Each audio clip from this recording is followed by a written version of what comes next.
बेटा आप लोग को डॉपलर याद होगा थोड़ा बहुत। बेसिक थ्योरी क्या होती थी डॉपलर की? ऑब्जर्वर और सोर्स के बीच में अगर रिलेटिव मोशन होता है तो there is a change in apparent frequency heard by the observer. तो क्या पहला पॉइंट क्लियर है बेटा? पहले पॉइंट में कोई डाउट है?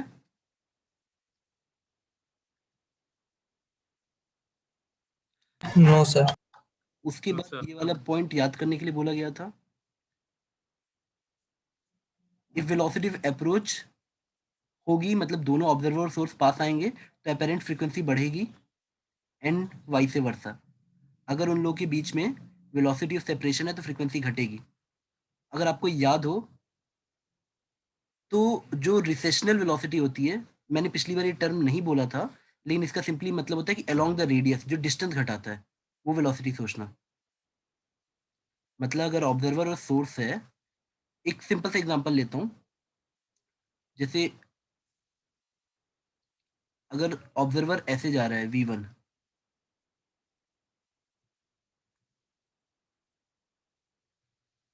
और सोर्स ऐसे जा रहा है v2, तो हमको ये v2 कॉस अल्फा को देखना पड़ेगा और v1 कॉस बीटा को, जो एक दूसरे को पास लाएंगे मतलब जो डिस्टेंस घटाएंगे। वो वेलोसिटी मैटर नहीं करती कि v1 कितना है और v2 कितना है।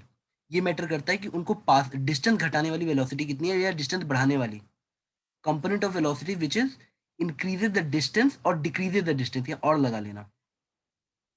बेटा ये पीडीएफ में से मैंने आपके साथ शेयर किया हुआ है और ये डायग्राम है जो आपको वो सारी चीजें याद दिला देगा जो आपने पहले पढ़ी थी। कि देखो ये सोर्स है, ये इस ऑब्जर्वर के पास जा रहा है तो इसको फ्रीक्वेंसी बढ़ के सुनाई देगी। ये पीछे वाले पर्सन से दूर जा रहा है सोर्स, तो इसको फ्रीक्वेंसी घट के सुनाई देगी। इसके बाद बेटा हम लोगों ने, आपको याद होगा, ये इक्वेशन पे लिखे थे और बोला था कि this diagram alone can solve every in each case of Doppler effect, अगर आपको याद हो तो।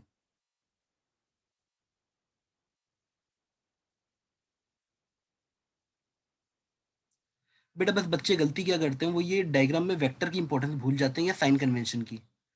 हम लोगों ने वेलोसिटी ऑफ सोर्स और ऑब्जर्वर ऐसे लिए हैं कि दोनों राइट हैंड साइड जा रहे हैं, तब ये फॉर्मूला बनेगा। वरना आप एनसीईआरटी में 4-5 केसेस हैं, इधर उधर फालतू किताबों में 4-5 केसेस करके दे रखा है, बच्चे सिर्फ कंफ्यूज होते हैं। आपको सिर्फ एक आइडिया याद रखना होता है कि एपेरेंट फ्रीक्वेंसी बढ़ती है अगर ये दोनों पास आना चाहते हैं। तभी देखो ना बेटा, सोर्स में मैंने राइट साइड लिया है तो सोर्स नीचे है, क्योंकि अगर सोर्स राइट हैंड साइड ले जाएगा तो दोनों पास आएंगे, तो जरूर डिनोमीटर को घटना होगा ताकि टोटल फ्रीक्वेंसी बढ़ सके। आपको सिर्फ एक लाइन याद रखनी है, there should be increase in frequency when they want to approach each other and there is decrease in frequency when they are going away from each other. ये फॉर्मूला कमिट टू मेमोरी कर लो, और कोई तरीका नहीं है, अच्छे से याद कर लो बेटा। नेक्स्ट पे आते हैं।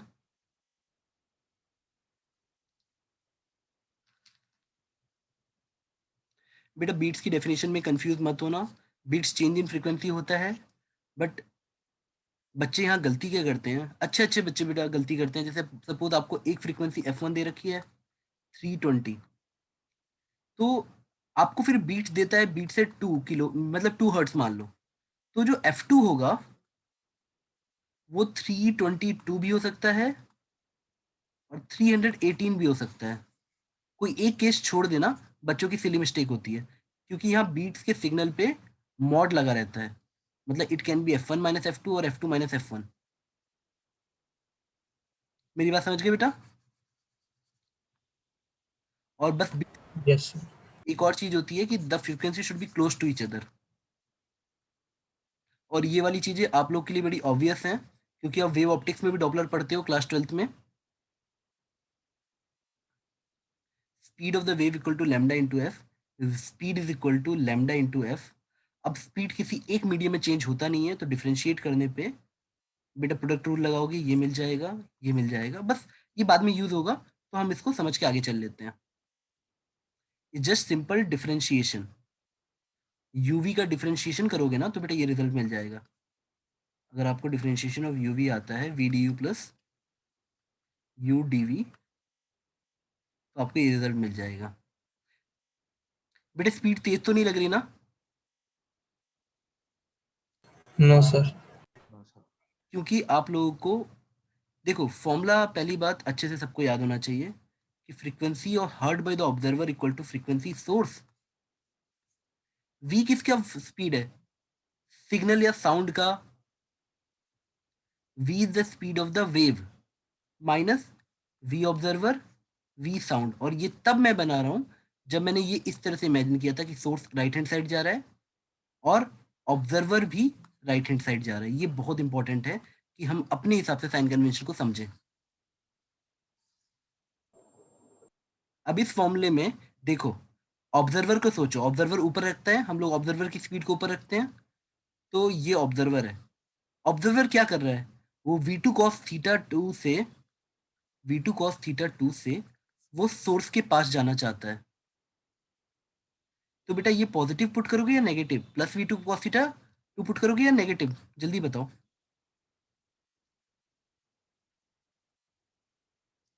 बेटा v will put -v2 cos theta 2।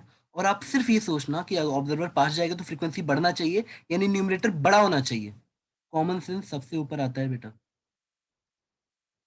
apparent frequency must increase by observer moving towards the source, and same logic में v1 that is source approaching the observer, that means denominator should decrease so that the frequency might increase। क्या आपको ये बात समझ आ गई बेटा? Yes sir. ये माइनस माइनस करके प्लस हो जाएगा, न्यूमरेटर को बढ़ाओ,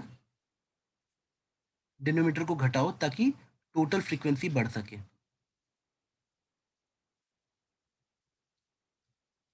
अगर ऑब्जर्वर सेंटर पे है और कोई सोर्स सर्कुलर मोशन कर रहा है, तो बेटा क्या चेंज इन एपरेंट फ्रीक्वेंसी सुनाई देगी? सोर्स कहीं भी पहुंच जाए, ये सोर्स है बेटा, क्या इनके बीच का रेडियल डिस्टेंस चेंज हुआ? No sir. नहीं। तो F apparent will be equal to F source, क्योंकि दो मोशन तो हो रहा है, ये सोर्स हमारा मूव तो कर रहा है बट डिस्टेंस नहीं चेंज हो रहा। तो इस केस में apparent frequency same as source. बेटा कोई गाना गा रहा है क्या? इस पे आते हैं। ये वाला केस याद है बेटा? ये मेरा ऑब्जर्वर है और ये एक सोर्स है जो एसएचएम कर रहा है। तो आपसे पूछा है रेंज ऑफ फ्रीक्वेंसी कितनी सुनाई देगी ऑब्जर्वर को?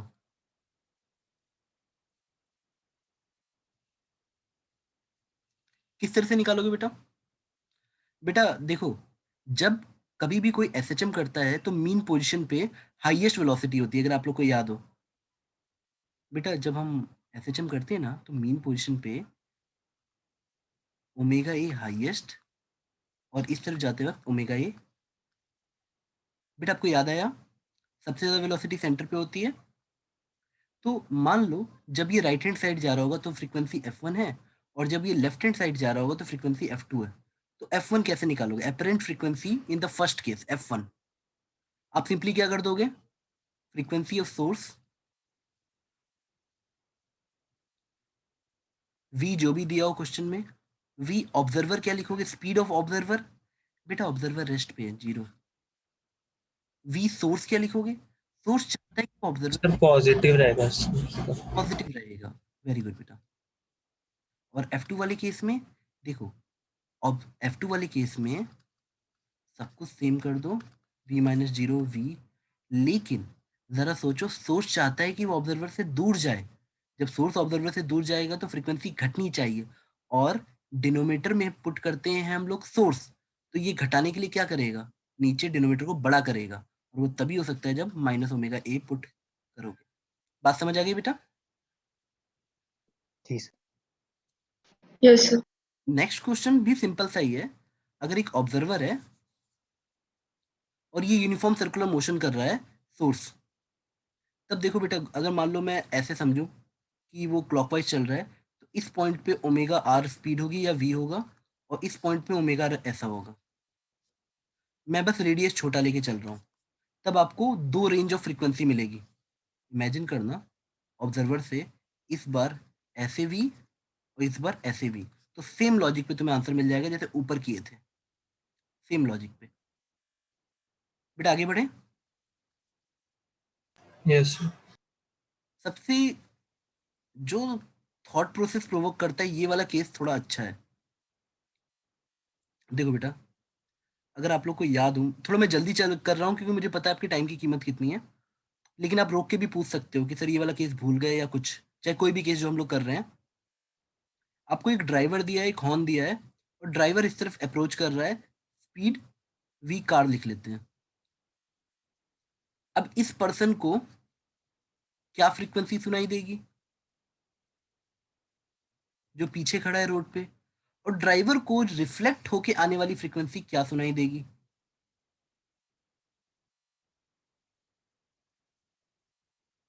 एफ अपेरेंट टू ड्राइवर, ये वाला केस थोड़ा अच्छा है, ये वाला केस तो इजी है। इस पर्सन को क्या सुनाई दे रहा है, सिंपली सोर्स उससे दूर जा रहा है। जब सोर्स दूर जाएगा, आपको फॉर्मूला पता है, मान लो कार जो हॉर्न प्रोड्यूस कर रही है उसकी फ्रीक्वेंसी एफ एस है, frequency produced by the source. तो इस पर्सन के लिए एक सिंपल केस हो गया, F apparent will become F source v. Sir reflect होके उसको नहीं सुनाई देगा मतलब? उसको भी सुनाई देगा, चाहे तो जो पूछा बेटा वो तो लैंग्वेज पढ़नी पड़ेगी ना आपको। Yes sir. एक साउंड सिग्नल ऐसे भी तो जा रहा है। Yes sir. अगर क्वेश्चन में हो कि रिफ्लेक्टेड वाली इसको कैसे सुनाई देगी, तब अलग केस है, समझ गए। Yes sir. सर वो वाला केस भी एक बार बता दीजिए। हाँ, अब इसको पूरा करते हैं ना। यस। पहले मैं बेटा, मुझे थोड़ा सा खाली पेज चाहिए, तो मैं थोड़ा सा कहाँ जाऊँ, इससे खाली पेज आ जाएगा क्या? अच्छा नहीं,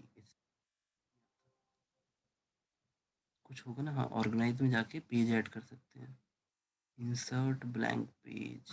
हाँ, ये भाई आ जा, चलो देखो।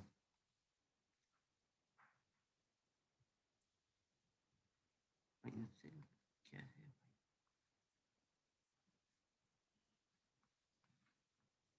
बेटा, ध्यान देना, जो कार है वही हॉर्न बजा रही है, तो फ्रीक्वेंसी इसी से प्रोड्यूस हो रही है। ड्राइवर इसके अंदर बैठा है, तो हमारा मेन कॉन्सेप्ट होता है, देखो, कार की फ्रीक्वेंसी इसको तुरंत भी सुनाई देगी, लेकिन हम उस फ्रीक्वेंसी की बात कर रहे हैं ड्राइवर को जो पलट के आएगी। ये जो टकरा के वॉल से फ्रीक्वेंसी आ रही है, ये वाली फ्रीक्वेंसी उसको कितनी सुनाई देगी, F apparent to driver after reflection.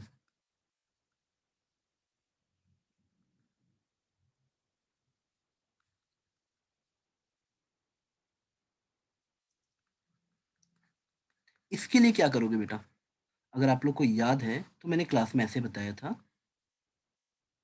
कि अगर ये कार ऐसे इमेजिन कर लो कि भाई ये कार इस तरफ जा रही है और उसकी कार की इमेज इस तरफ आ रही है, क्योंकि यहाँ पे जो ड्राइवर है वो खुद ही कार के अंदर है, यानी वही सोर्स है और वही ऑब्जर्वर है। Here the source and observer is same, just like तमेव माता तमेव पिता। तो अब हमें सोर्स भी उसी को लेना है और ऑब्जर्वर भी उसी को लेना है। तो अगर हम इमेज के हिसाब से सोचें, तो ये मेथड आपको इजीली बता देता है। आप ऐसे सोचो कि ये मेरा कार है ना, अगर आप रियलिटी में इमेजिन करते तो आपको ऐसे फील होता कि कार है, थोड़ी देर में कार आगे चली जाएगी, तो ये सिग्नल को इतना कम चलना पड़ा। बट तुम ये नहीं देख पा रहे हो बेटा, ये बात पे ध्यान दो कि कार को यहाँ पे सोर्स भी, ये डिस्टेंस एक्स जो चला, वो सोर्स भी चला और ऑब्जर्वर भी चला, यानी 2x कम हुआ, यानी दोनों ही सेम स्पीड से पास आ रहे हैं। तो तुम इस क्वेश्चन को नॉर्मल बना दो कि सपोज कार की स्पीड वीसी होती, तो यही सोर्स की भी स्पीड है और यही अप्रोचिंग ऑब्जर्वर की भी स्पीड है। क्या आपको मेरी बात समझ आई? सर एक बार फिर से समझा दीजिए। बेटा ये सर थोड़ा एक सा, और बार। हाँ, मैं दोबारा बोलता हूँ बेटा, ये थोड़ा सा ट्रिकी क्यों है, आपको मैंने ऐसे सिखा दिया कि भाई पहला वाला केस, बच्चों वाला केस याद करो, ये वाला केस सबसे एलिमेंट्री केस, सबसे elementary case, this one. In this case we realized कि मेरा सोर्स और ऑब्जर्वर ऐसा है, और जब ये दोनों एक दूसरे की तरफ अप्रोच करते हैं तो ये फ्रीक्वेंसी बढ़ती है। बेटा बात समझ आई? Yes, sir. An observer approaching each other. अब अगर तुम ये कार वाला केस देखो, तो कार वाले केस में क्या हो रहा है, कार हॉर्न बजा रही है और ड्राइवर कार के अंदर है। तो जब कार एक्स डिस्टेंस आगे बढ़ेगी तो ऑब्जर्वर भी एक्स डिस्टेंस आगे बढ़ा, और उन दोनों के बीच में अब डिस्टेंस बहुत ज़्यादा घट गया। तो क्यों ना ऐसे इमेजिन करो, ये इमेज मेथड से, कि अगर कार एक्स चली तो ऑब्जर्वर भी एक्स चला, तब तुम्हें मेरी बात समझ आ जाती कि यही वी कार हो गई और इधर वी कार, और इस वी कार को ऑब्जर्वर बोल दो और इस वी कार को सोर्स कह दो। अब समझ आया? बीच में Yes. मिरर सोच लो। तब तुम बेटा देखो, पता है कॉन्सेप्ट उस बच्चे को बड़ी तेजी से आएगा जिसके दिमाग में ये लाइन घुस जाए कि एपरेंट फ्रीक्वेंसी ऐसे निकालते हैं। वो यहाँ पे लिख के स्टार्ट करता है, इतना लिख के वो स्टार्ट करता है। अब बोलेगा बोलेगा ऑब्जर्वर कौन है? भाई ऑब्जर्वर ये खुद ही बंदा है, और ये क्या कर रहा है, ये पास आ रहा है। तो पास आ रहा है तो डिनोमिनेटर बेटा, अगर ऊपर याद रखना ऑब्जर्वर रहता है और नीचे सोर्स रहता है, तो ऑब्जर्वर खुद ही पास आ रहा है। ऑब्जर्वर पास आ रहा है का मतलब क्या, न्यूमरेटर क्या हो जाएगा, स्ट्रांग हो जाएगा, यानी माइनस वी कार। क्या आपको बात समझ आई? Minus, Yes. और नीचे VC driver का. नीचे वीसी ही रहेगा, क्योंकि बेटा सोर्स भी ऑब्जर्वर के पास जा रहा है। जब कार दीवार की तरफ जा रही है ना बेटा, तो वो खुद भी सोर्स की तरफ जा, मतलब ऑब्जर्वर की तरफ जा रही है। यही डायग्राम बेस्ट रिप्रेजेंटेशन है, जब तुमको समझ आएगा। मेरी बात समझे बेटा? Yes, sir. हो सकता है तुम्हें ये बात स्ट्राइक कर गई, और जिस बच्चे को ये लॉजिक स्ट्राइक कर गया वो मुझे तुरंत आंसर बताएगा अभी। Question number 66, and for your reference I will draw the diagram.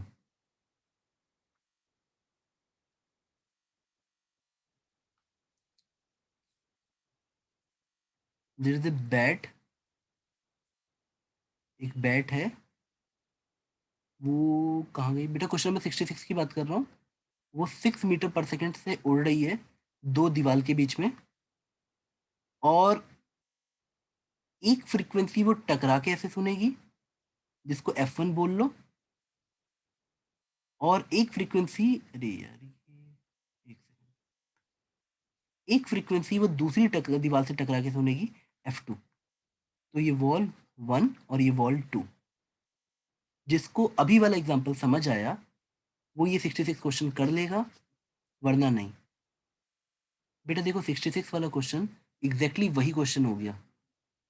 तुम बैट को ऐसे सोचो वो कार है, बैट की फ्रीक्वेंसी दे रखी है, तुम्हारे लिए F1 निकालना गेम की तरह है कि सर F1 मतलब बैट यहाँ जा रही है, तो जो उसको पलट के आएगी फ्रीक्वेंसी कितनी सुनाई देगी, बैट को अपनी फ्रीक्वेंसी पलट के कितनी सुनाई देगी? It becomes very easy because bat is approaching toward the wall, so bat is the source and bat is observer as well. जब दोनों ही एक दूसरे के पास जा रही है, ये डिस्टेंस दोनों घटाएंगे, तो F1 निकालना इतना आसान हो गया कि एक बच्चा बोलेगा सर सोर्स फ्रीक्वेंसी दी हुई है 4.5 इंटू 10⁴। उसके बाद तो यहीं पे जाना है, वी लिखना है, वी क्वेश्चन में दे रखा है 330 माइनस माइनस। अब बताओ ऑब्जर्वर क्या करेंगे?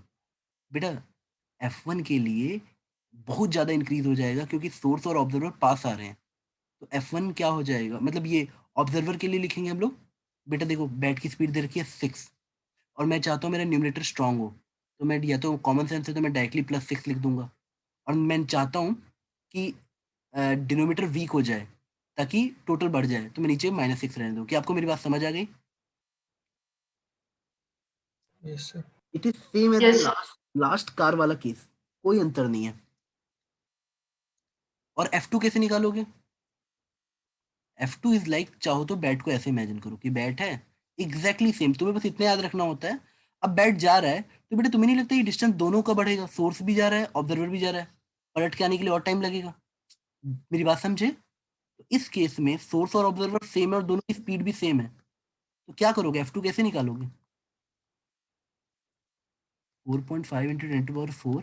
इससे पहले तो सोचा ही मत करो, इससे पहले सब कुछ लिख लिया करो। और अब लॉजिक से सोचो, बैट जब दीवार से वॉल 2 के हिसाब से सोचो, वॉल 2 के हिसाब से बैट दूर जा रही है।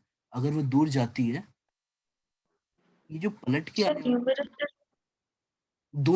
दोनों बेटा फ्रीक्वेंसी को घटाएंगे, मेरी बात समझे? क्योंकि सोर्स और ऑब्जर्वर एक ही हैं। जब बैट दूर जा रही है, दिस इज द बैट, जब बैट दूर जा रही है तो वो खुद भी सोर्स से दूर जा रही है और ऑब्जर्वर से भी, मतलब दोनों एक दूसरे से दूर जाना चाहते हैं। तो ये वाला केस ऐसे हो गया, अगर आप मिरर इमेज से समझें कि बैट दूर जा रही है तो इधर उसकी इमेज भी दूर जाएगी। उस केस में एक को ऑब्जर्वर मान लो और एक को सोर्स मान लो, तो दोनों फ्रीक्वेंसी घटाएंगे। दैट मीन्स न्यूमरेटर में -6 और डिनोमिनेटर में +6, +6. और F1 F2 आ जाएगा। फिर पूछा गया है बीट, तो बीट निकालना मतलब F1 - F2। तो ये क्वेश्चन हो जाता आपसे। बेटा क्लास तेज है तो मुझे स्लो कर दो, बट मैं मान के चल रहा हूँ कि आप लोग की इतनी रिक्वायरमेंट, इसलिए मैं रिकॉर्ड भी कर रहा हूँ। अगर आप गलती से भी कोई पॉइंट छोड़ोगे तो प्लीज उसे दोबारा सुन लेना, ठीक है? 66 हुआ बेटा? Yes. Yes, sir. बेटा देखो, सुनो सुनो सुनो, समझो। जब आप डायरेक्टली वैल्यू पुटिंग पे आओगे तो 61, 62, 63, 64, 65 और 66 अब लेके सारा बैक टू बैक हो जाएगा, सारा। कुछ क्वेश्चन जहां अटकेंगे मैं वहां लाने की कोशिश करता हूँ। आप लोग चलो 89 का आंसर निकाल के दिखाओ बेटा। Solve 89 right away. आपको क्वेश्चन तो दिख रहा है ना बेटा?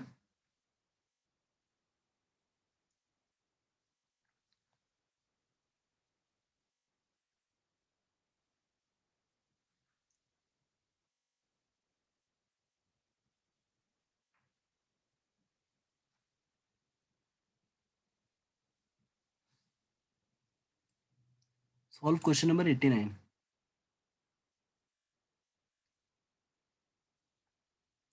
बेटा डॉपलर इफेक्ट में only thing that matter is velocity. Velocity, acceleration की कोई वैल्यू नहीं है। एक्सेलरेशन सिर्फ इसलिए दिया है ताकि आप उस पॉइंट पे वेलोसिटी निकाल सको।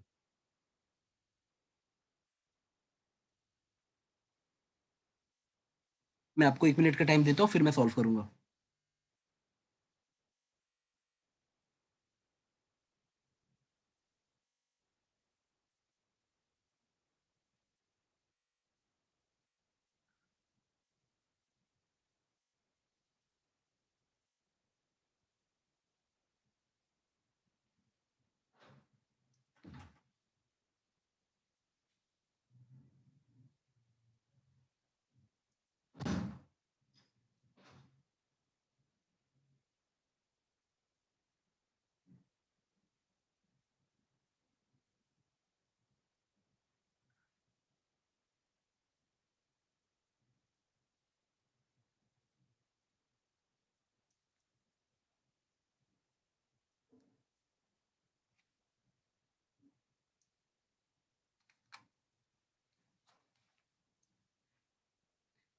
बेटा डॉपलर इफेक्ट में कभी भी distance between the source and observer, acceleration matter नहीं करता है।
बेटा स्टार्ट करें क्वेश्चन?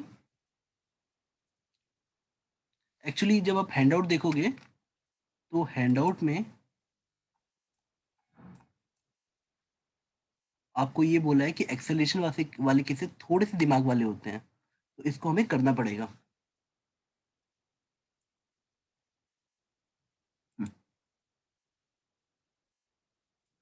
अब चलो ब्लैंक पेज यहाँ ले लेते हैं, यहाँ से स्टार्ट कर देते हैं।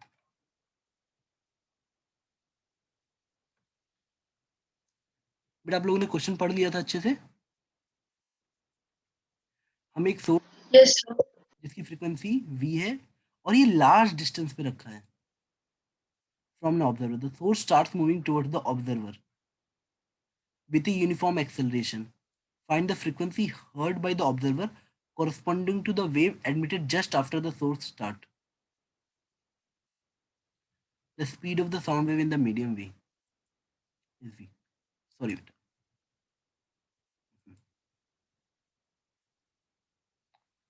हम लोग का पीडीएफ हाँ ये रहा। बेटा आपको वो ब्लैंक पोर्शन दिख रहा है ना पीडीएफ का?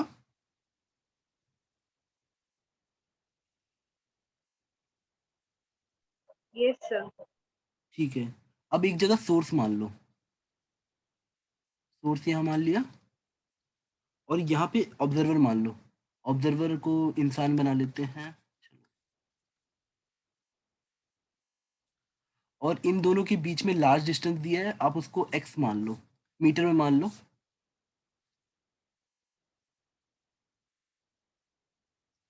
तो अगर मान लो यहाँ पे फ्रीक्वेंसी हमें v दे रखी थी, फ्रीक्वेंसी हमें इस तरह से दे रखी है,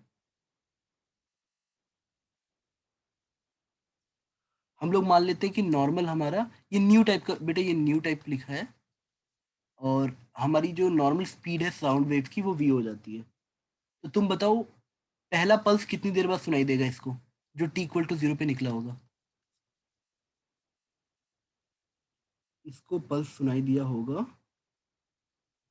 t1 time sir x by v पे। x/v पे। ठीक है बेटा,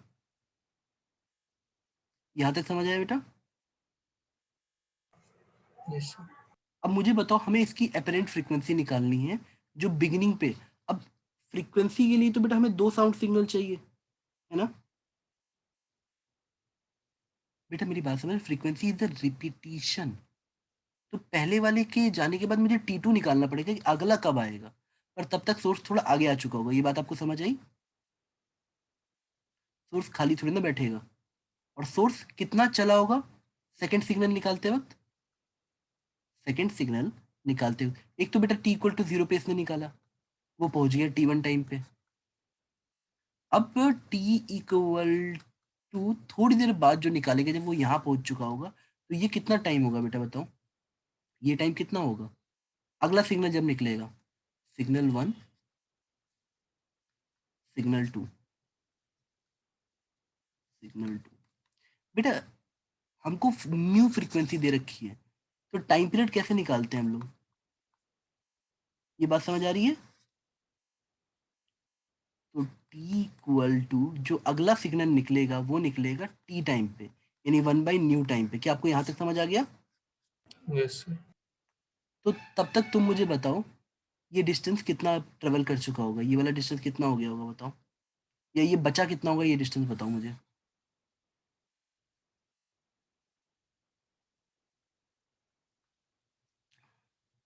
टोटल डिस्टेंस x है, बेचारा x सोर्स एक्सेलरेशन a से चल रहा है, इनिशियल वेलोसिटी दी नहीं है, तो जब इनिशियल वेलोसिटी नहीं दी है तो ये वाला जो डिस्टेंस आएगा ut प्लस हाफ स्क्वायर लगा दो, u0 half at, acceleration a दिया है और t दे रखा है दिस मच।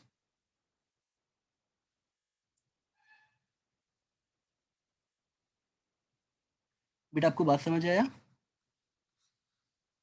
तो अब जो नेक्स्ट सिग्नल है उसको ट्रेवल करना पड़ेगा, और डिस्टेंस कितना आ गया? x minus half A T square, और टी स्क्वायर की जगह चाहो तो आप ऐसे न्यू का स्क्वायर लिख दो। क्या यहाँ तक तुम मेरे साथ हो? Yes sir. ठीक है बेटा, तो जो अब सिग्नल चलेगा उसको इतना डिस्टेंस चलना पड़ा, और बाई किससे करोगे ये बताओ? Sir by v। हाँ, तो अब जो नेक्स्ट सिग्नल कितना टाइम लेगा? दिस डिस्टेंस बाई वो स्पीड v। तो बताओ t2 कितना आ जाएगा? t2 विल बिकम, सर जो आया है डिवाइडेड बाय v कर दो। अरे पगले t2 में t नहीं जोड़ोगे? अच्छा सोचो, तुम सोचो मैं क्या बोल रहा हूँ।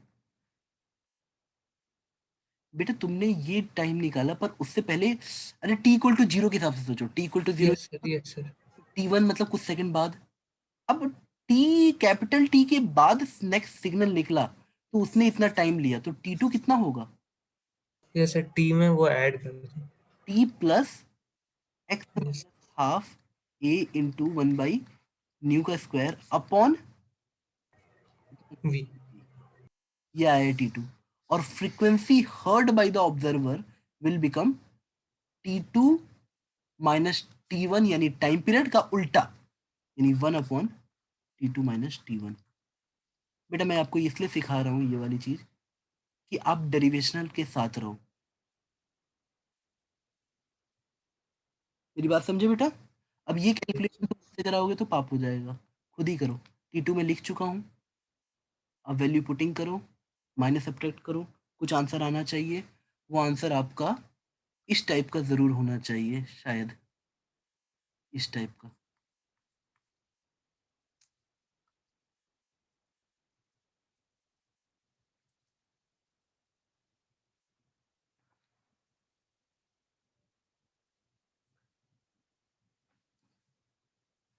बेटा अभी भी जाग जाओ।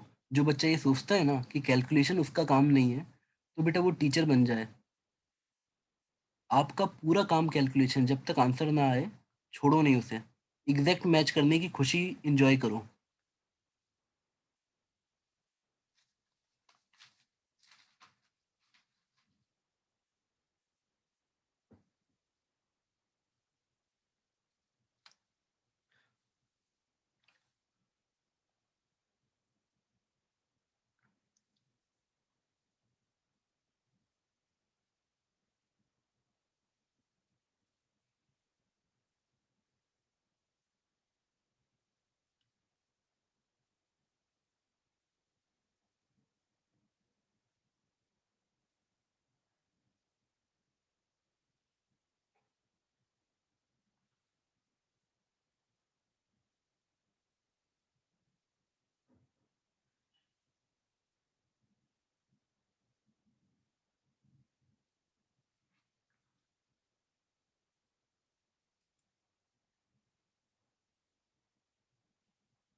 बेटा नेक्स्ट क्वेश्चन पे आए।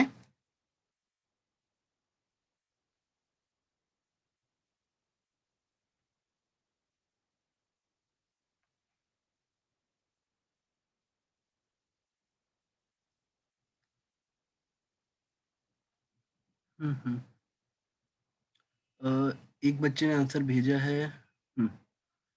बेटा मैं आंसर शेयर करता हूँ स्क्रीन पे, देखो मैच कर रहा है आपका एग्जैक्ट।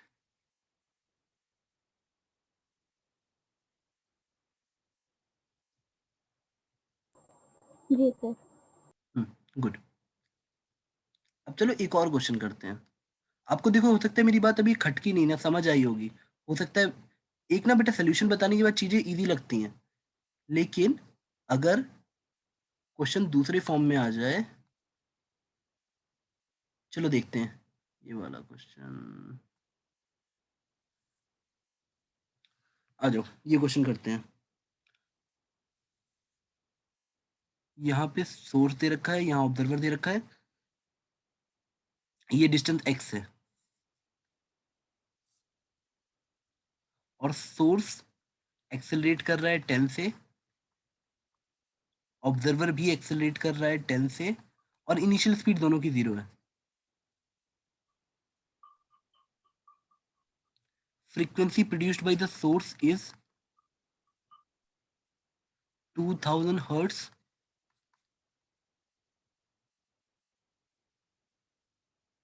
अब आप इस लाइन को अच्छे से पढ़िए और मुझे बताइए आप समझे कि नहीं। Find the frequency observed bye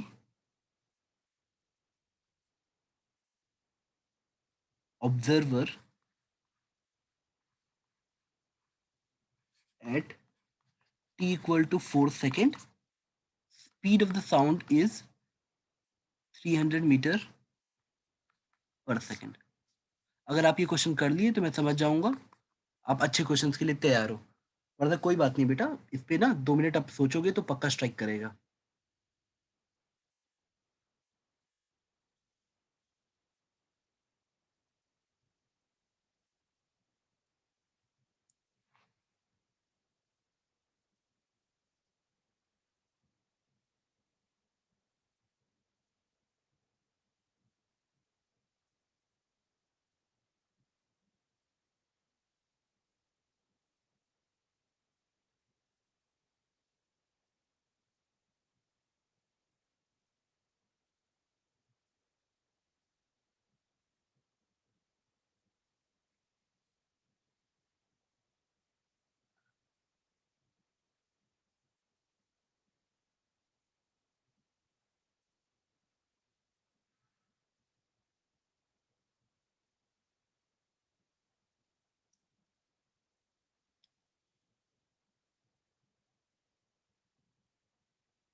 बेटा आपका आंसर आए तो चैट बॉक्स पे भेजना, नहीं तो ये क्वेश्चन देखो, कुछ क्वेश्चन एक्सेलेरेशन बेस्ड जो होते हैं वो टफ होते हैं, तो अगर आप क्लास में देख रहे हो तो इससे ज्यादा टफ नहीं आएगा।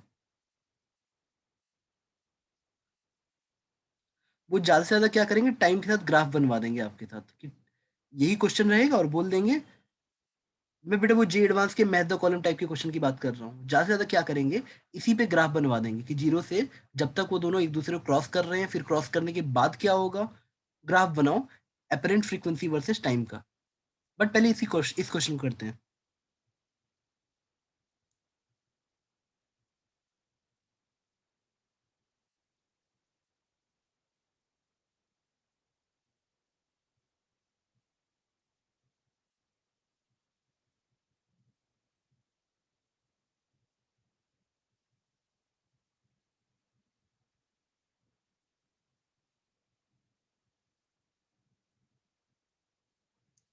बेटा चलो क्वेश्चन स्टार्ट करते हैं। ये क्वेश्चन ट्रिकी क्यों है, क्योंकि बच्चा क्या करता है, हमको बेटा देखो फॉर्मूला लगाने के लिए ऐसा चाहिए कि सर कुछ इस तरह का मिल जाए, उसके बाद तो वैल्यू पुटिंग ही है, ऑब्जर्वर सोर्स। बट ये दोनों क्या है, यही हमेशा क्वेश्चन होता है।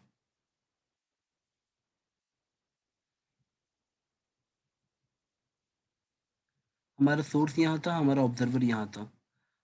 क्वेश्चन ये है कि t इक्वल टू 4 सेकेंड पे इसको कौन सी फ्रीक्वेंसी सुनाई देगी। तो बेटा t इक्वल टू 4 सेकेंड पे तो कुछ आगे चल चुका होगा, अच्छा बेटा एक सेकंड, इसमें एक और चीज गिवन थी, x इक्वल टू 1000 मीटर था, वरना आंसर x के टर्म्स में आ जाता, डोंट वरी। x 1 किलोमीटर या मीटर दिया है, अगर आप 1000 मीटर पुट करते हो तो एग्जैक्ट आंसर आएगा, वरना x के टर्म्स में आ जाता। तो मान लो टोटल डिस्टेंस x ही मानते हैं, बाद में वैल्यू पुटिंग करेंगे। t इक्वल टू 4 सेकंड पे ऑब्जर्वर यहां पहुंच चुका है। अरे वो भी तो एक्सेलरेट कर रहा था, तो ऑब्जर्वर की वेलोसिटी क्या आ चुकी होगी बताओ जरा। What is the velocity of observer? v equal to u plus a t. U 0 था, a कितना है 10, और t कितना दे रखा है 4 दे रखा है बेटा, 40 मीटर पर सेकेंड। हमें वेलोसिटी ऑफ ऑब्जर्वर मिल गई। बेटा आप बात समझ पा रहे हो? अब मुझे वेलोसिटी ऑफ सोर्स चाहिए, पर बेटा तुम मुझे बताओ कब लोगे वेलोसिटी ऑफ सोर्स, यहाँ पे कहाँ पे लोगे वेलोसिटी ऑफ सोर्स? क्योंकि हर पॉइंट पे वेलोसिटी ऑफ सोर्स अलग अलग होगी।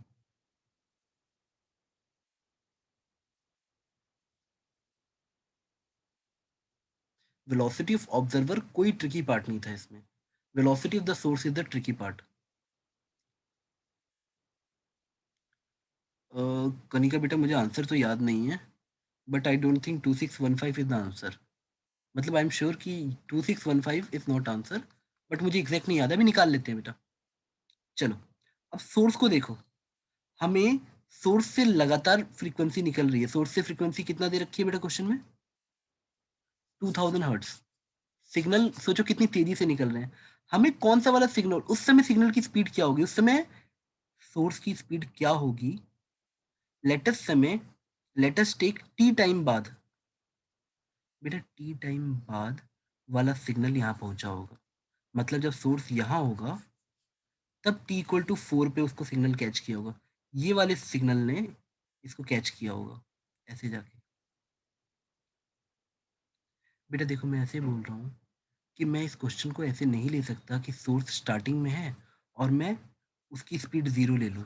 नहीं बेटा, मैं क्वेश्चन में बोला गया है ऑब्जर्व्ड एट 4 सेकेंड, पर वो सिग्नल निकला कब होगा? बेटा ऐसा मत बोले सर सोर्स को भी 4 सेकंड निकाल लेते हैं, तो बेटा जो 4 सेकंड वाला सिग्नल है वो थोड़ी देर बाद पहुंचता। आप ऐसे सोचोगे तो मेरी बात समझ आएगी, ये सोर्स है ये ऑब्जर्वर है। क्वेश्चन में बोला गया टी इक्वल टू 4 ऑब्जर्वर के लिए, तो ये जो सिग्नल इसके पास पहुंचा है वो किसी और टाइम पे निकला होगा। टी इक्वल टू 4 पे निकलता तो थोड़ी देर बाद जाता ना बेटा। ऑब्जर्व्ड टी इक्वल टू 4, तो भाई ये जो डिस्टेंस है ना, ये सिग्नल आपने पहला डिस्टेंस निकाल लिया जहां पे ऑब्जर्वर पहुंच गया, और ये डिस्टेंस आ गया, टोटल डिस्टेंस 1000 मीटर था। हमको ये देखना था उस समय ऑब्जर्वर की वेलोसिटी क्या है, तो ऑब्जर्वर की वेलोसिटी मिल गई v equal to u plus a t से। यू 0 था, ए टी में ए टी दे दिया गया है, 40 आ गया बेटा, क्योंकि टी दिया है आपका 4 सेकेंड और ए है 10। बट इसके पास जो सिग्नल पहुंचा वो सिग्नल निकला होगा थोड़ी देर पहले, तो ये टाइम क्या है हमें नहीं पता। Let us say this time is t, t equal to 0 के बाद में ये टाइम टी है।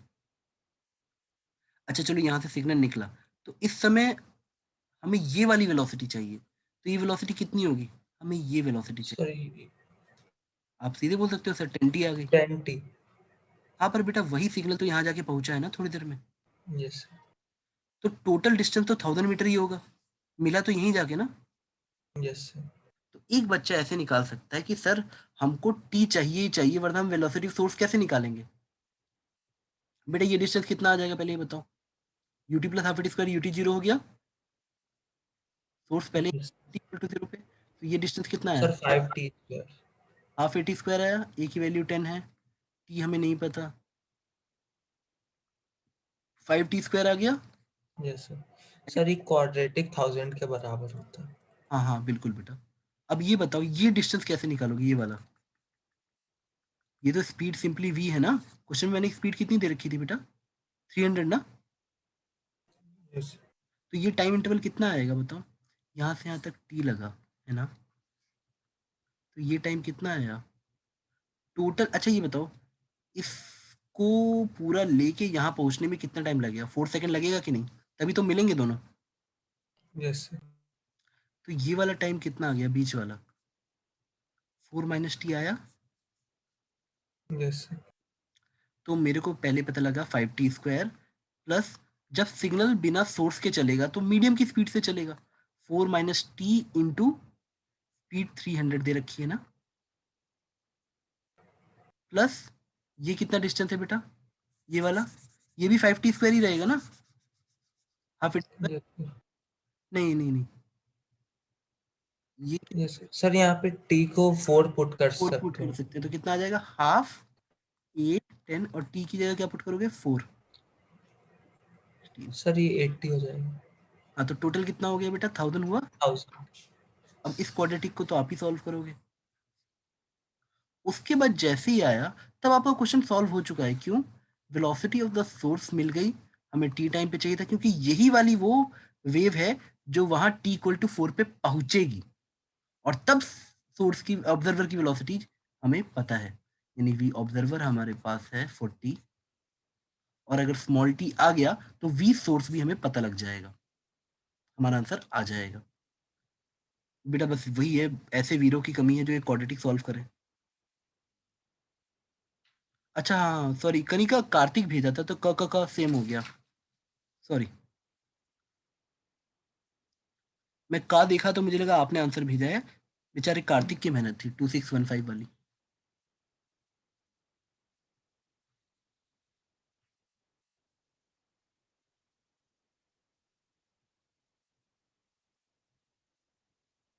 बेटा क्या आप लोगों से क्वाड्रेटिक सॉल्व होगी?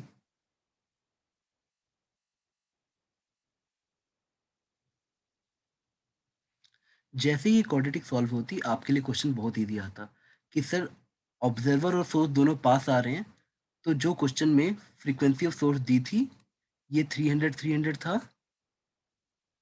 ऊपर ऑब्जर्वर, ऑब्जर्वर प्लस करेगा यानी 40 प्लस, और नीचे जो 10t आया था ना बेटा, नीचे माइनस करेगा ताकि डिनोमीटर घट सके, ये आंसर हो जाता है आपका टी आने के बाद।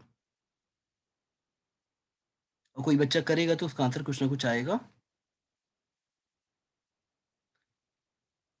And this is the question you can expect in any good examination, जैसे जे एडवांस हो गया या कहीं हो गया, और अगर नीट में जेई मेंस में तो उसका सटल पार्ट पूछेंगे, सिर्फ तोड़ तोड़ के इसी क्वेश्चन को 4-5 क्वेश्चन में।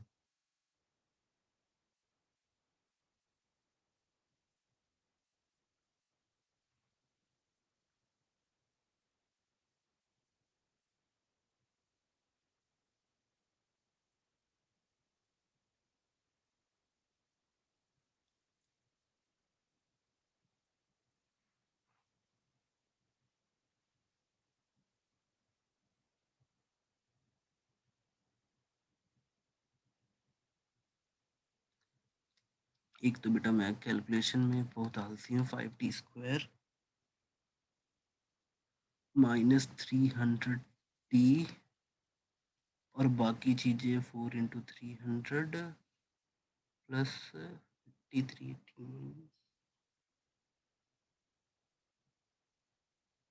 1000 इधर है।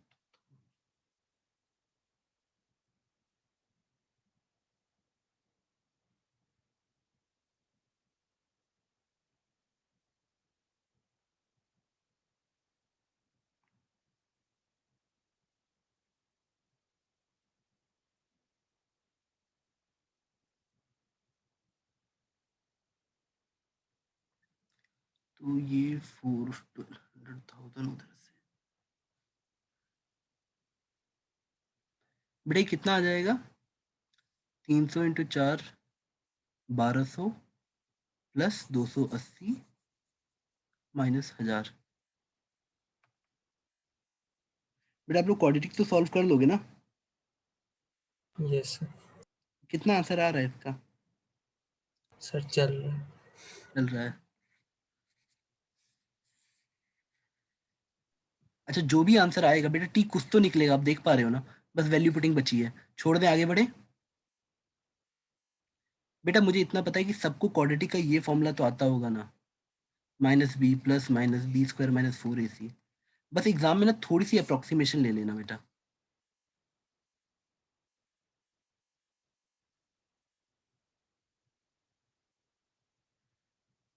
बेटा टी की वैल्यू कितनी है ये अर्चना? मेरा अप्रोक्सीमेटली 1 सेकंड आ रहा था। अप्रोक्सीमेटली 1 सेकंड, तब सही हो सकता है बेटा, अगर वैल्यू 1 सेकंड पुट करें तो अप्रोक्सीमेटली।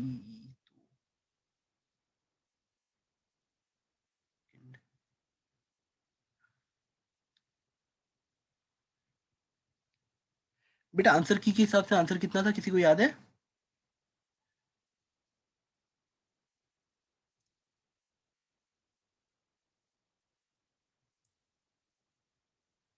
शिवांशी, आयान, किसी को आंसर याद है? क्वेश्चन 277 ऐसे ही कुछ था। अगर t equal to 1 second put करना, देखते हैं भेजा है क्या। हाँ, आयान ने आंसर भेजा है 2340.79 आयान ने भेजा है। तो आप t equal to 1 second put करके देखो क्या अप्रोक्सीमेटली आंसर आ रहा है, क्योंकि अर्चना ने 2300 के आसपास आ रहा है। कितना आ रहा है बेटा? 2300 के आसपास। हाँ हाँ ठीक है, अर्चना का 2345 ही आया है, तो ठीक है बेटा लगभग। तो देखो बेटा, देखो एक सिंपल सी बात है, अगर आपको ये बात याद है ना कि वेलोसिटी पे डिपेंड करता है, तो आप बार बार जानोगे कि आखिरी आंसर इसी से आना है। बस तुम्हें वो वेलोसिटीज आइडेंटिफाई करनी है कि सोर्स और ऑब्जर्वर की वेलोसिटी क्या है। ऑब्जर्वर की इस केस में बड़ी तेजी से हो गई, पर तुम्हें इतनी इमेजिनेशन चाहिए कि हमें सोर्स की वो वेलोसिटी लेनी है जो थोड़ी देर बाद t इक्वल टू 4 पे ऑब्जर्वर पे पहुंचे। ना कि तुम बच्चों की तरह बोलो कि सर सोर्स की भी वेलोसिटी t इक्वल टू 4 पे निकाल लेते हैं और ऑब्जर्वर की भी वेलोसिटी निकाल लेते हैं, तो बच्चे करते हैं एक्चुअली में। नहीं बेटा, सोर्स से निकलने के बाद वो चलेगा भी तो, ये भी तो है दुनिया में। चलो बेटा आगे बढ़ते हैं।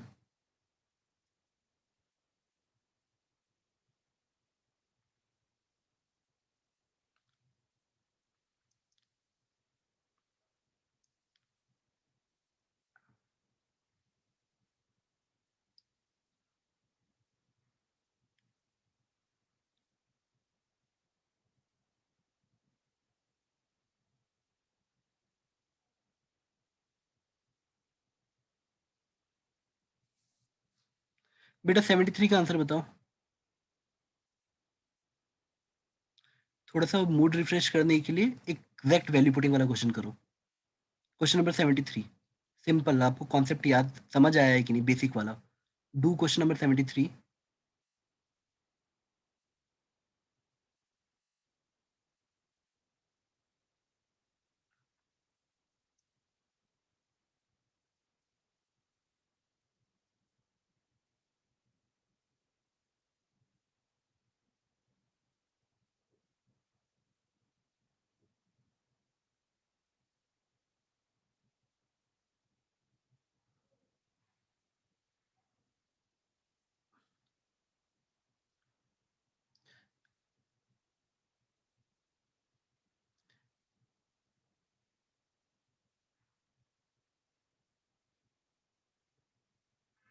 बेटा अगर आपको जेईई मेंस और नीट में अच्छा करना हो, तो आप सुपरफिशियली 25 से 30 बार रिवीजन करो। मतलब हर टर्म का मतलब, terms and definition should be very clear. जितने फॉर्मूले हैं आपको एग्जैक्ट लगाने आने चाहिए। लेकिन अगर आप जेई एडवांस की तरफ देखना भी चाहते हो, तो unsolved subjective questions are the only way. और जेई मेंस और नीट में मॉक देने से काफी फर्क पड़ता है बेटा। अगर एक बच्चा जिसको अपने जेई मेंस के मार्क्स उठाने हैं, तो वो एक दिन में 2-2 मॉक देना स्टार्ट कर दे, लेकिन उसके बाद उसका एनालिसिस करे कि किस एरिया से मेरे मार्क्स कटे हैं, फिर उस एरिया पे जाके वर्क करे।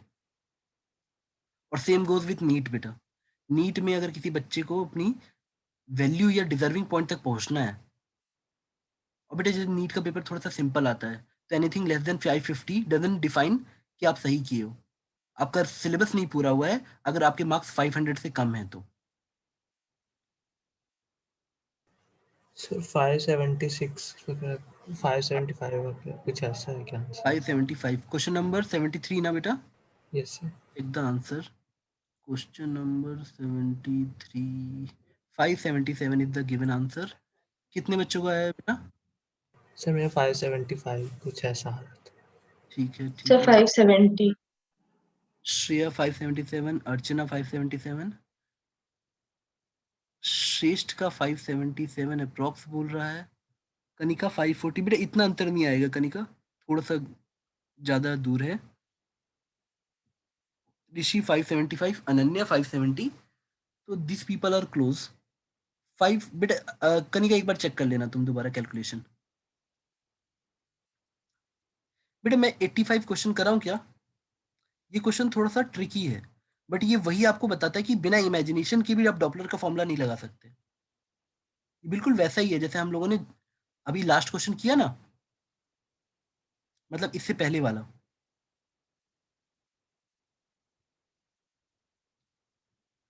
दैट पेनल्टीमेट क्वेश्चन, क्योंकि इस क्वेश्चन में भी वही ट्रिक है 85 वाले में।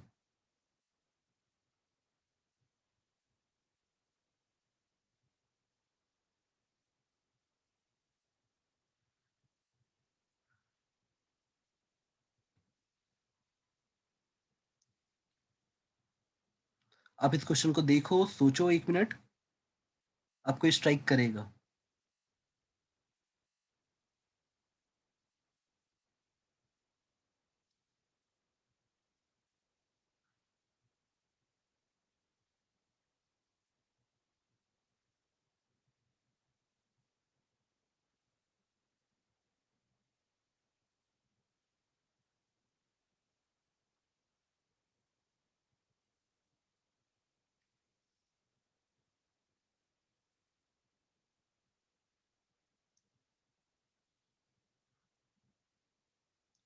बेटा प्लीज डायग्राम को थोड़ा सा फील करके करो, ये क्वेश्चन जल्दी से हो जाएगा।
बेटा आप लोगों ने डेटा नोट कर लिया है, तो मैं क्वेश्चन कराना शुरू करूं?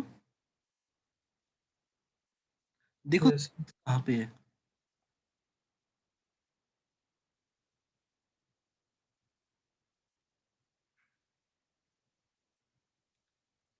सोचो ना, आप क्यू की जगह एक ट्रेन, मतलब सोर्स एक्स एक्सिस पे चल रहा है, आप सोचो वो ट्रेन है जो एक विसल विद फ्रीक्वेंसी बजाते हुए आगे जा रही है।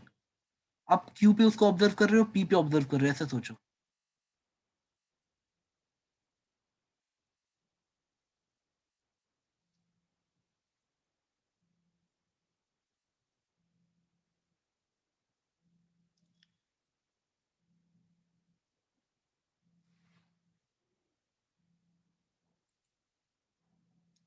ठीक है बेटा।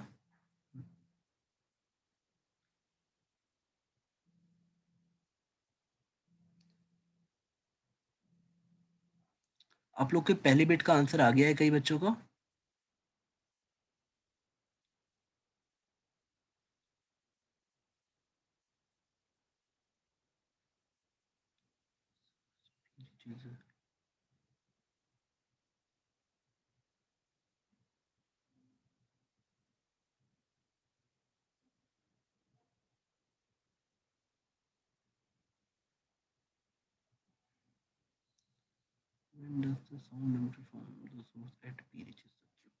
ए बिट तो इजी है बेटा। अगर सोर्स यहाँ पे है तो यहाँ से जो सिग्नल निकल रहा है, आपको ये डिस्टेंस भी 330 दिया है और स्पीड ऑफ द साउंड भी 330 दिया है, तो पी से क्यू आने में 1 सेकंड लगेगा। 330/330, 1 सेकंड। तो a bit is very simple.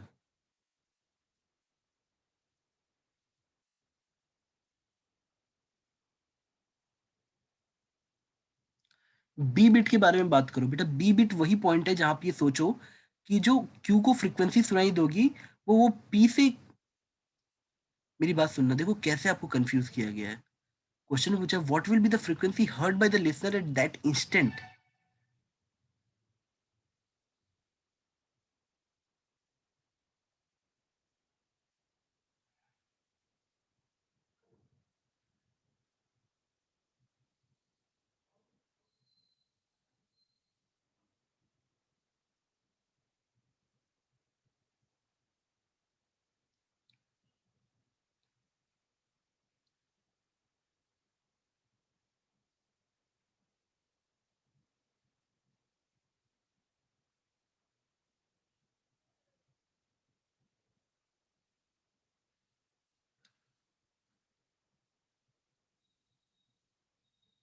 बेटा बी का आंसर आया आपका। देखो ये क्वेश्चन कुछ भी टफ नहीं है। अगर आप सोर्स को पी पॉइंट पे रख दो तो सोर्स की स्पीड कितनी दे रखी है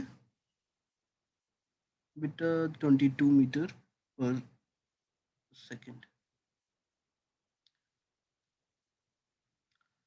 और यहाँ पे मैं क्यू पे खड़ा हूँ। क्यू की स्पीड बेटा कितनी दे रखी है? 0। यानी ऑब्जर्वर की स्पीड 0 लेनी है। अब बताओ क्या इस पॉइंट पे रेडियल वेलोसिटी कुछ भी होगी? तुम उसके परपेंडिकुलर जा रहे हो। अगर पी और क्यू को देखोगे तो क्या कोई कंपोनेंट आएगा बेटा?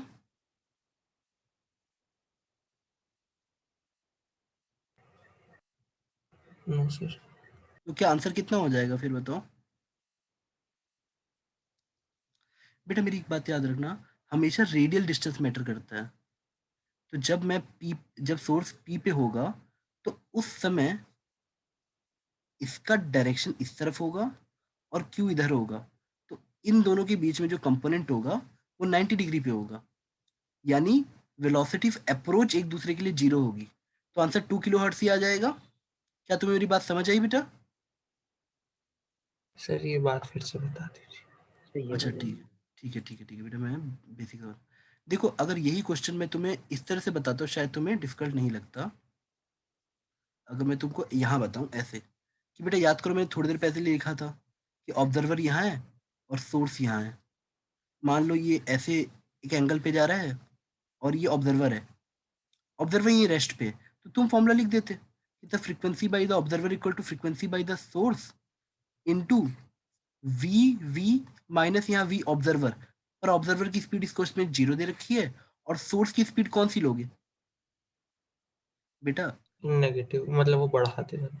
नहीं बेटा, जैसे इसकी मान लो मैंने स्पीड v1 ले ली तो क्या लोगे? v1 cos। हाँ v1 cos थीटा। अब बताओ अगर मैं इस इंस्टेंट पे तुम्हें ऐसा डायग्राम दिखाऊं कि v1 ऐसे है तो v1 cos 90 कितना हो जाएगा? 0 होगा कि नहीं? Yes sir. तो वही वो हो गया है कि F not equal to F source v minus observer तो रेस्ट पे था क्यू पे और पी उस समय परपेंडिकुलर उसके। तो v भले उसकी स्पीड 22 है, v1 is 22 given in the question but cos 90 is coming 0। क्या आपको ये बात समझ आई? Yes sir. अब क्वेश्चन को दोबारा देखोगे तो तुम्हें स्ट्राइक करेगा। ठीक है बेटा। अब तीसरा बिट तो और इजी है, where will be the source at that instant. बेटा सोर्स 1 सेकंड तक वहीं थोड़ी ना बैठेगा पी पे, वो आगे निकल 22 जाएगा। मीटर चल चुका होगा। तो वो 22 मीटर आगे जा चुका होगा। मजेदार क्वेश्चन तो क्वेश्चन नंबर 86 है। मैं 86 के धोखे में 85 करा गया आपको। 85 तो इजी था, 86 करो।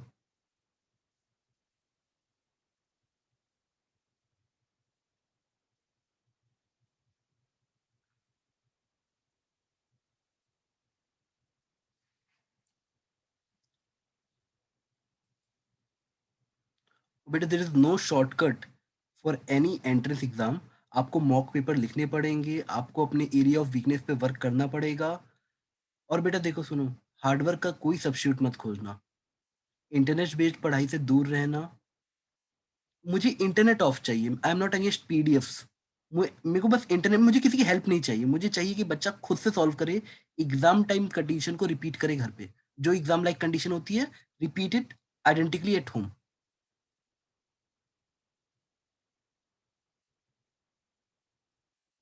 जो बेटा जेईई मेंस और नीट वाले होंगे ना, वो गजब के मॉक्स लगाने की कोशिश करेंगे कि सर आप बताओ कितने मॉक देने हैं। भले ही नीट वाले बच्चों का पेपर अभी दूर है, वो सिलेबस कंप्लीशन पे ध्यान देंगे, हर एरिया को कवर करेंगे। और बेटा नीट वाला बच्चा इस समय 12 घंटे पढ़ रहा होगा। मुझे पता है बेटा आप लोग को बोर्ड की सब चीज़ें मैनेज करनी है इस समय, प्रैक्टिकल की कॉपियाँ भी लिखनी है, मम्मी-पापा से लिखवा लो।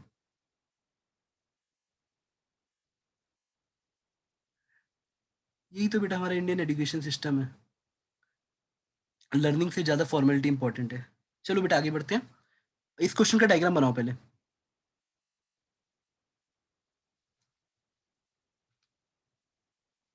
A source emitting sound at a frequency of 4000 hertz is moving along the y-axis with a speed of 22 meter per second. A listener is situated on the ground at the position of 660, 0.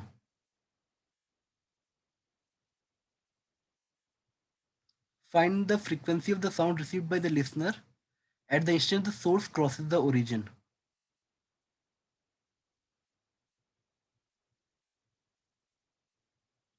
मैं आपको समझाता हूँ ये question है क्या actually में।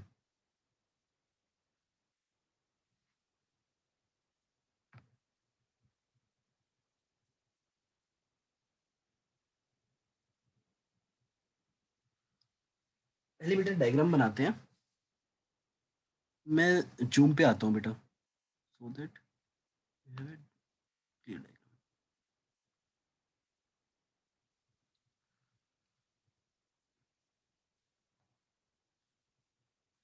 हमको question में डेटा क्या क्या दिया है?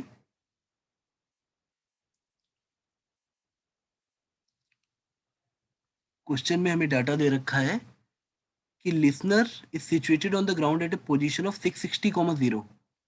तो मैं पहले एक्स वाई एक्सिस बना लेता हूँ।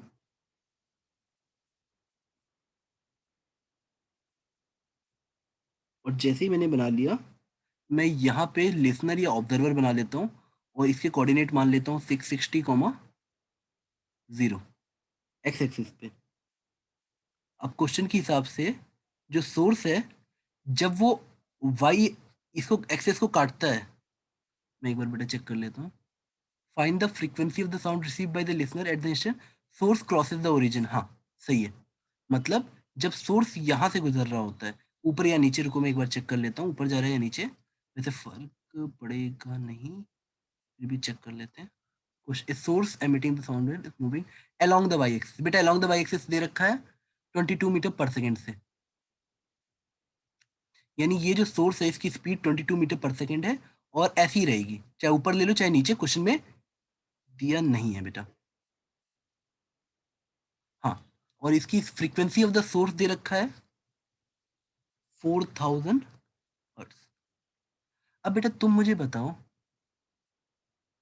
क्वेश्चन में बड़ी चालाकी से पूछा है कि जब सर हाँ बेटा बोलो। सर स्पीड ऑफ साउंड क्या है? बेटा मैं एक बार चेक कर लेता हूँ डेटा में क्या दे रखा है। 330 बेटा, 330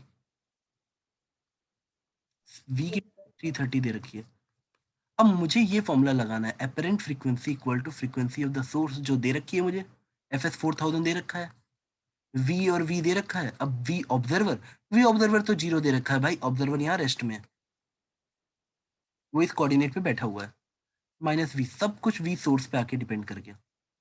बट याद रखना बेटा, अब देखो एक बच्चा बोलेगा अरे सर अभी थोड़ी देर पहले आपने एक केस कराया 85 क्वेश्चन में, 85th क्वेश्चन में, कि सोर्स ऐसे जा रहा है तो एंगल 90 डिग्री हो गया, तो सोर्स की भी वेलोसिटी काउंट नहीं होगी। बेटा यही वो चालाकी है जो करना चाहते हैं। जिस सोर्स यहाँ पहुंचा है ना, सर उससे पहले वो फ्रीक्वेंसी सिग्नल छोड़ चुका होगा। यस एग्जैक्टली, यही लॉजिक है।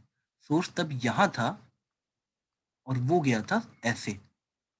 बेटा सोचो ना, ये टाइम वो टाइम है जितनी देर में सिग्नल यहाँ पहुंचा, और उतने ही टाइम में टी टाइम में सोर्स यहाँ आ गया। क्या आपको बल्ब जला मैंने जो बोला? क्वेश्चन में पूछा गया है कि जब सोर्स अंकल नीचे आके ओरिजिन क्रॉस करते हैं तब ऑब्जर्वर को क्या अपेरेंट फ्रीक्वेंसी सुनाई दी जाती है।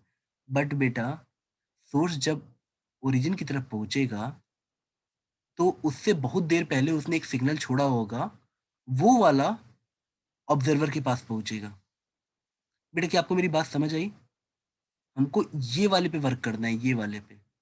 ये स्पीड दे रखी है 22 और मान लो ये एंगल थीटा है, तो मुझे ये चाहिए 22 cos theta, that is my, क्या बोलते हैं इसे, velocity of source towards the observer. क्या बेटा क्वेश्चन थोड़ा बहुत भी समझ आया?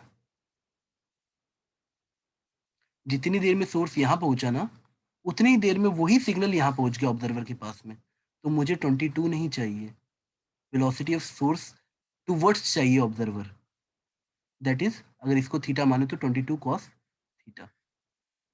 बेटा आपको बात समझ आई? This question was good. Radial velocity matter करती है।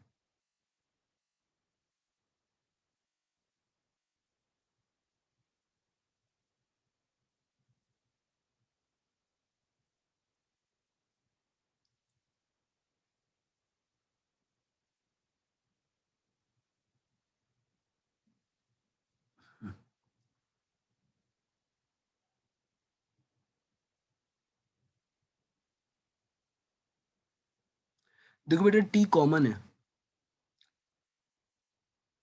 टी वो टाइम है जितने देर में सोर्स ओरिजिन की तरफ आ जा रहा है, और टी वही टाइम है जितनी देर में सिग्नल इस पॉइंट, इसका नाम लिख देता हूँ, ए से ऑब्जर्वर तक जा रहा है। और बेटा कितनी स्पीड से जा रहा होगा ये बताओ? Sir 330 metre per second. 330 metre per second. तो तुम मुझे बताओ what is the value of cos theta, how we calculate cos theta? Sir Pythagoras. अरे पाइथागोरस थ्योरम बेटा, टाइम लग जाएगा, हम लोग बूढ़े हो जाएंगे उतनी देर में। अच्छा पगले ये बताओ, ये कितना है? 22t है, हाँ या ना? Yes sir. और ये कितना t है? 330t है कि नहीं, हाँ या ना? बच्चा समझ आया ना इतना? Sir 2 second use, sir 2 second आया क्या? अरे हाँ भाई, वो तो ठीक। तुम कर ही लो जो भी है। और ये थीटा दे रखा है हमने, है ना? तो तुम बताओ इस ट्रायंगल में cos थीटा की वैल्यू कितनी होगी जो हमें चाहिए? बेस बाई हाइपोटेन्यूज ही तो लेते हैं, तो कितना आ गया? 22t upon hypotenuse 330t, t से t किया और 11 से काटोगे तो 2/, बेटा आप लोग को समझ तो आ रहा है ना मैं क्या लिख रहा हूँ? cos थीटा आपका कितना आ गया बेटा? cos थीटा आया मेरा, अच्छा चलो 2/30 आया। अब मुझे चाहिए vs, vs मेरा है 22 cos थीटा, तो इस टर्म को 22 cos थीटा से मल्टीप्लाई करेंगे, 22 cos थीटा, हाँ, तो cos थीटा की वैल्यू है 2/30। तो बेटा इसको वैल्यू पुट करके मुझे बताना जरा कितना आया? ये आ गया मेरा vs यानी 22 cos थीटा। देखो ना ऑब्जर्वर रेस्ट पे है, और मुझे वो चाहिए थी स्पीड जो ऑब्जर्वर की तरफ हो, रेडियल वेलोसिटी मैटर करती है ये वाली, 22 मैटर नहीं करती है, velocity along the observer matter करती है। तो बेटा आप लोग समझदार तो हुई, फ्रीक्वेंसी ऑफ ऑब्जर्वर, सोर्स की फ्रीक्वेंसी क्या दे रखी थी क्वेश्चन में? क्वेश्चन कहाँ गया? पीडीएफ बेटा एक सेकंड दो, पीडीएफ खोल रहा हूं। दे रखी थी बेटा 4000। अब तुम समझदार होगे तो वैल्यू पुट कर लोगे, इसे 4000 गुणे मल्टीप्लाइड, मतलब V330 नहीं कितना, हाँ 330 ऑब्जर्वर 0 और सोर्स के लिए दे दिया 44/30, 44/30। अब ऐसी कैलकुलेशन बेटा बच्चों से करवानी चाहिए, तो आप करो बेटा। कोई बच्चा अप्रोक्सीमेट आंसर बता दे इसका। सर कुछ 4000 से थोड़ा सा ज्यादा। 4000 से थोड़ा ज़्यादा है, आंसर यस सर। कर लेते हैं। बेटा देखो बात, ट्रिकी क्वेश्चन सिर्फ मैक्सिमम इतना ही हर्ट करेगा आपको कि वो आपसे पूछेगा टी ऑब्जर्वर सोचो, लेकिन बच्चा पता है उस समय जब टी ऑब्जर्वर हुआ है ना, जब ये यहाँ पहुंचा है तब सोर्स यहाँ है, तो बच्चा इसको मत देखना, ये सोचना कि कब वो सिग्नल सोर्स से निकला होगा, उस समय के बारे में सोचना।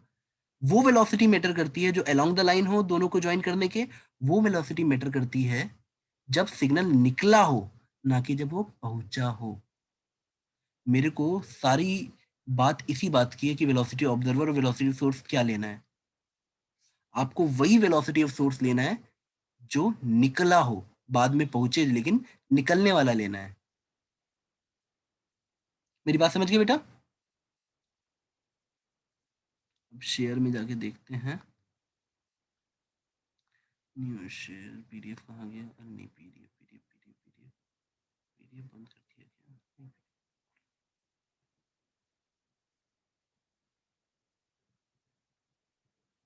कितने ज्यादा खोल दिए मैंने। रुको,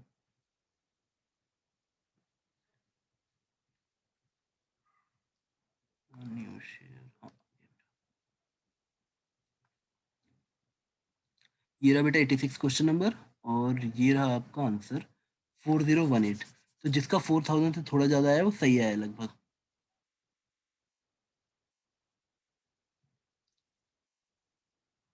बेटा आप लोग को समझ आया? तो क्या मैं ये शीट आप लोग को दे दूं, आप लोग कर लोगे? प्लीज बेटा दोबारा करो। याद रखना, सही ज्ञान हमेशा अनसॉल्व क्वेश्चन करने से मिलता है। जो देख देख के करोगे कोई फायदा नहीं रहेगा। और आपको पता है जो बच्चे जो प्रीवियस ईयर के चक्कर में और इन सब के चक्कर में ना एक एक क्वेश्चन ऑब्जेक्टिव करते हैं, वो फ्रूटफुल नहीं होता। बेटा मॉक देने की प्रैक्टिस करो। अनसॉल्व सब्जेक्टिव क्वेश्चन सॉल्व करो और फिर मॉक दो। वो आपको रियलाइज कराएगा कि आपको कैसे अपने अंदर इंप्रूवमेंट लानी है। बेटा मैं आज का लेक्चर क्लोज करूं? जी सर। Thank you sir. ठीक है बेटा, मैं थैंक आपसे यू सर। वीडियो लेक्चर भी शेयर करता हूँ, और ये जो फाइल्स बनाई हैं वो मैं शेयर कर देता हूँ बेटा। ठीक है बेटा।